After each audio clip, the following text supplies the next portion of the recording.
Hello, everyone. Welcome back to the Bible study. I hope you're having a great day today, doing well, feeling good. And today we're going to start a new series. Now, this series is going to be a little bit different than what I might normally do. It's something I've been working on in the last 2 days. I've really put it together, I've really prayed about it and taken it to some other people just to make sure that I'm theologically correct on everything. And I do feel qualified to present this Bible study to you because it's hopefully not something that is going to offend anybody. Certainly not, it shouldn't as a Christian, but as a Christian, maybe bring you some information or at least get the conversation started. And then you can do your own research on the topic because we're going to be talking about the historical and spiritual rise of Islam through a biblical lens. And we're going to be focusing on prophetic frameworks, genetic and spiritual lineages, and a comparison of the core theological tenets and historical expansion of the faith and the Christian mandate for Christ like engagement. So, I think the first place we're going to start is I'm going to tell you the 5 parts that we're going to study. It's probably not going to be 5 parts, it's probably going to end up being more like a 10-part study, but I'll have it in a playlist on my YouTube channel, and you can just go and listen to it one right after the other. And in part one, we're going to be talking about the lineage of Ishmael and Genesis promises. Now, it's probably going to be a part one continued, and then a part two continued, and everything else. It'll probably end up being like 10 parts. But in part two, we'll talk about the theological diversions, the sons of the promise versus the sons of the flesh. In part three, we'll talk about a prophetic frameworks and the geopolitical shift. And then in part four, we'll talk about a spiritual battle for the nations.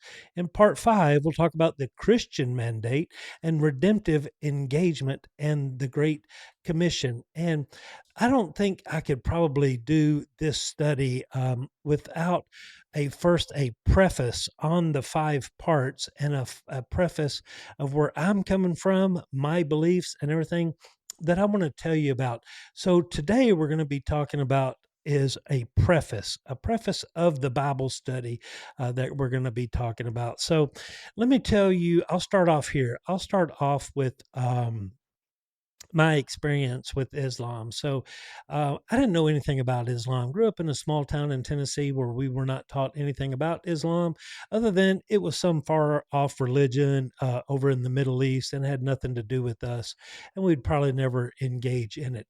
Whenever I was grown and I went into the military, I was sent to the desert, and so I wanted to study a little bit more about the people that were there and Islam and Muslims, just to kind of get to know them a little bit more. So I did a lot of studying on Islam, where it came from, and a little bit about the religion and everything, so I could engage with the people over there. And we worked right beside the Muslims. We were all engaged and had the same goals of what we wanted to do over there. And these Muslim people were very devoted to their religion, and they would, when you ask them about Americans and get them to talking about Americans, they would tell you very matter of factly, without a smile on their face, exactly what their plans were. They would be your friends today. And they would tell you this: we're your friends today, and we want to work with you because you're paying us and because we have to. But in the end, we want to kill you. We want to take over the world. We will see it, and we want to take over America, and America is our main target. That kind of stirred in me a little bit different emotions, because here I am, an American, fighting a war that they could benefit from. So it stirred a little bit different emotion for me. Um, so let's talk a little bit about Islam, and I want to talk a little bit about this guy here, the Prophet Muhammad. And I'll give you a short background in case you don't have any background at all on Muhammad and where he's coming from. I'll tell you a little bit about Muhammad. I'll try to do this and stay on topic. Um, Muhammad was born in a place called Mecca. It's in Saudi Arabia. I've been to Saudi Arabia. I was at Riyadh, King Fahd Air Base. But he was born in a town called Mecca. And at the time, there were Jewish people there. There were Christians. There were polytheists there who worshiped different gods. And Muhammad was born and raised there, and he had a prophet. He had a mentor there. His mentor at one point died, and Muhammad was he was a businessman. He was a caravan manager. He was real well respected. He was a leader by the time he was 25, a very good businessman. And he married a 41-year-old woman, and they had daughters. After a while, she died too. And Muhammad was kind of lost. Um, he didn't know which direction to go in anything. And but what Muhammad saw most of all, and what he was really enthralled in, was being a social justice warrior. He was really into social justice because he saw the difference between rich and poor, the different races, how different races were treated, how different religions were treated, and he wanted to fix all of that. He stayed in Mecca for a little while, but ultimately he wanted to go to Medina, which had the very same problem. It was a little smaller.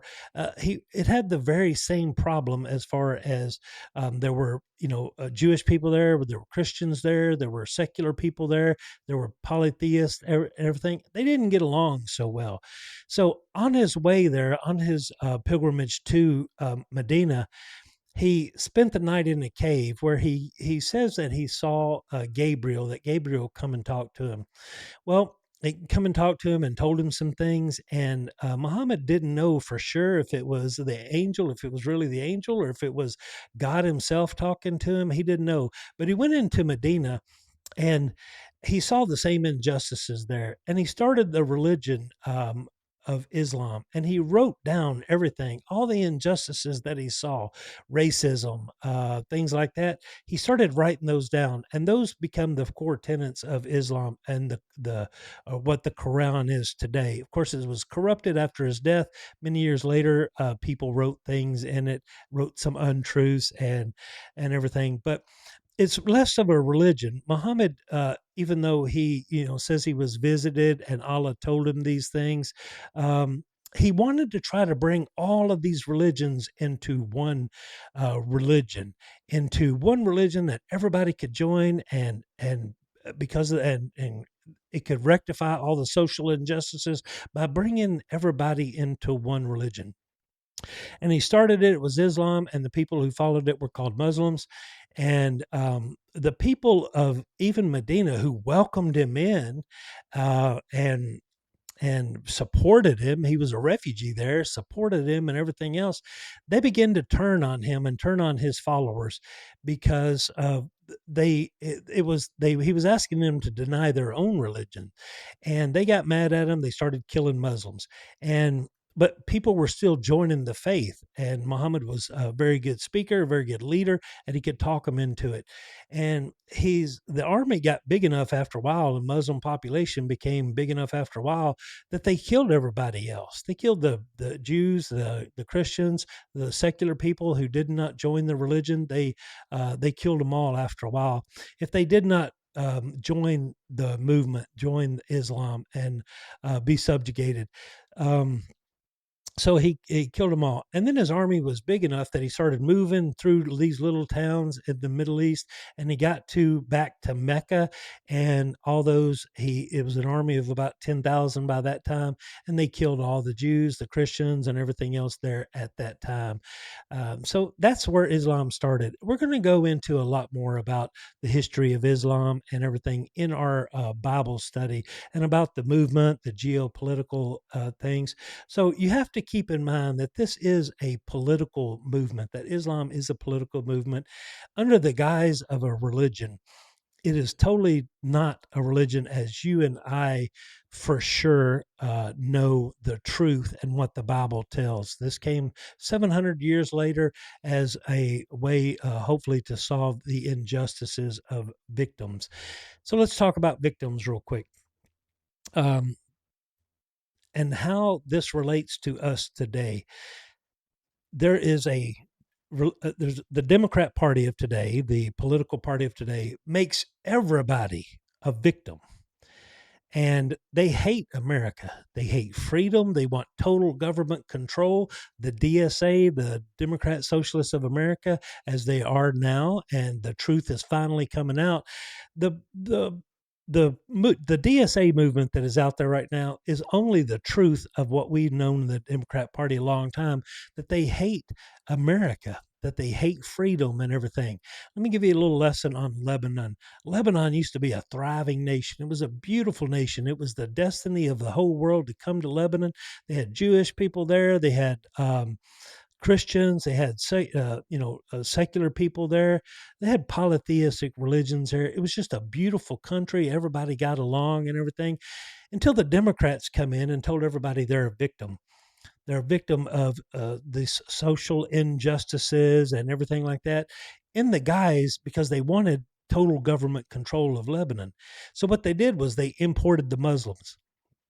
The Muslims came in and they voted for them, and eventually the Muslims ran for office, and they got big enough in the government where they took control of the government and declared the Lebanon an Islamic state, and they killed everybody else. And that was within 6 months of them taking control. They killed all the Jews, they killed all the Christians, they ran everybody out.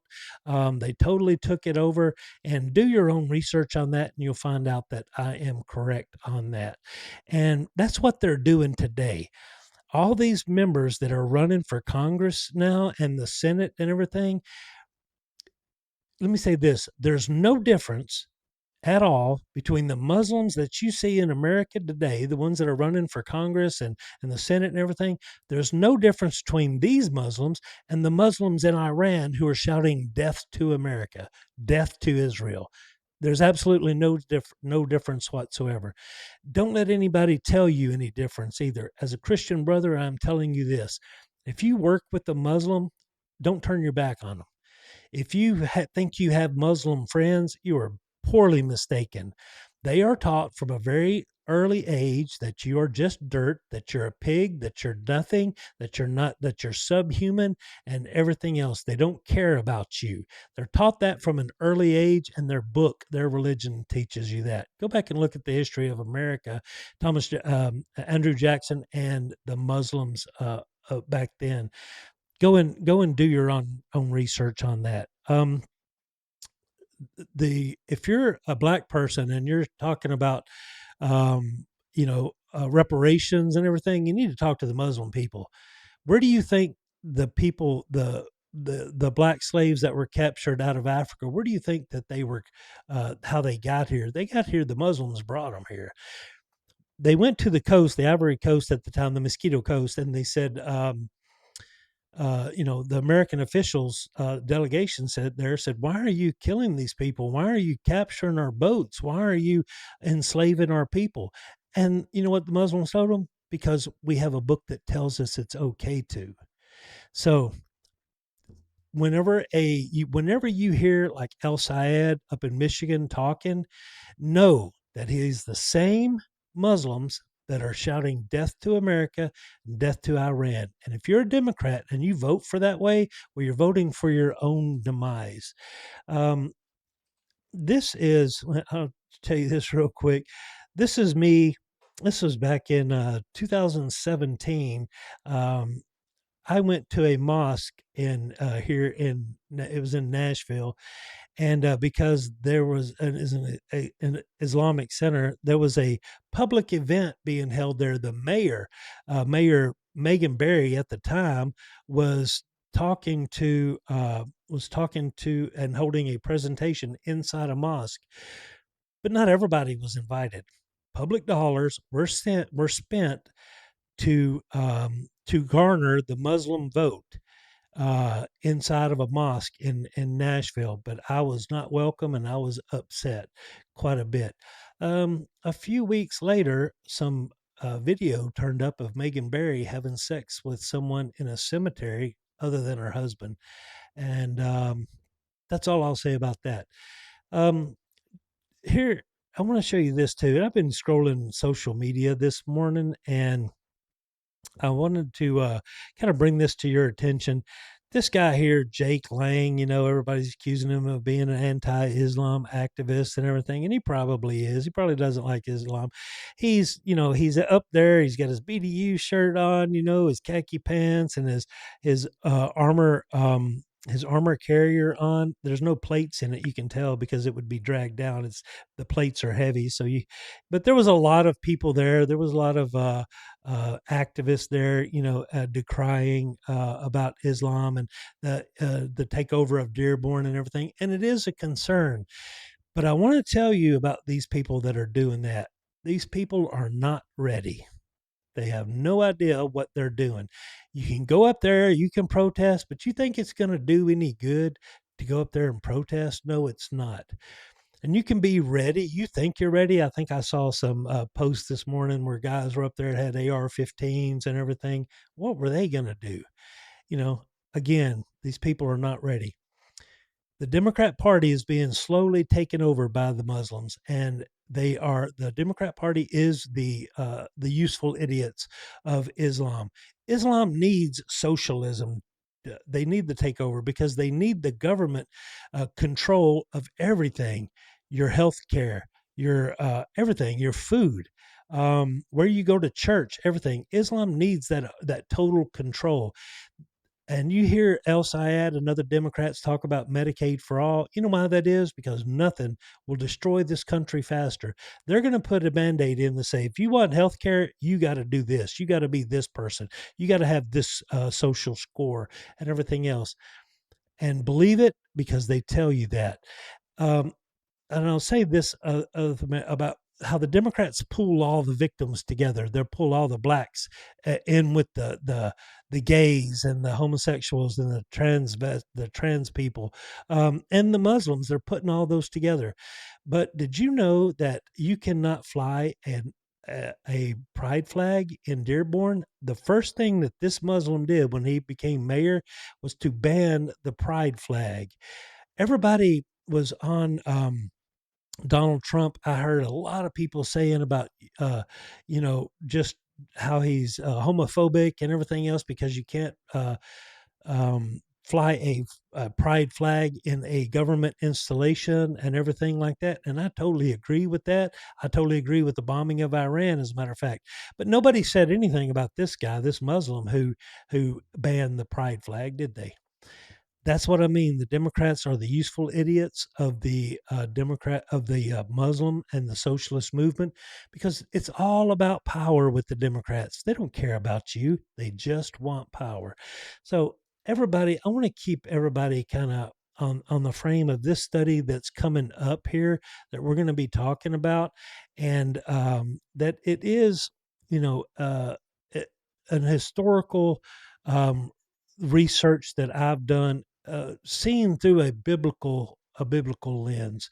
So everyone have a great day, and we'll look forward to part 1 tomorrow.